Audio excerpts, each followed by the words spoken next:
Hi all, welcome to கியாஸஸ் kitchen. So 2 டேஸாக எனக்கு கொஞ்சம் கோல்ட் அண்ட் லைட் ஃபீவர் இந்த மாதிரி இருந்துச்சு. ஸோ அதனால் நான் பெருசாக வீடியோஸ் எதுவும் எடுக்கலை.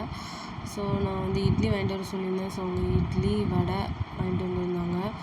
அப்புறம் வந்து என்ன சாம்பார் வந்து ஒரு சாம்பார் பாக்கெட் இருந்துச்சு. அப்புறம் சட்னி வந்து 2 இருந்துச்சு. ஒன்று நார்மல் சட்னி, இன்னொன்று வந்து ஏதோ புதினா சட்னி மாதிரி இருந்துச்சு.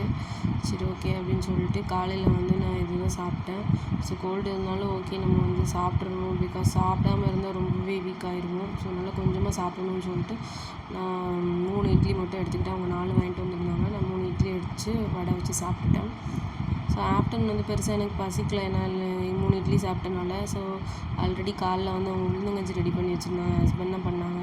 ஸோ அதை வந்து ஆஃப்டர்நூன் கொஞ்சம் கழித்து ஒரு 3 o'clock போல் சாப்பிட்டேன். அதுக்கப்புறம் வந்து நைட்டும் சிம்பிளாக தான் சாப்பிட்டோம். வந்து ராகி தோசை ரெடி பண்ணிவிட்டு அப்புறம் சட்னி ரெடி பண்ணியிருந்தோம். ஸோ இதை வச்சு அப்படியே சாப்பிட்டாச்சு. ஸோ இப்படி தான் 2 days வந்து போச்சு. ஸோ தேங்க்ஸ் ஃபார் வாட்சிங்.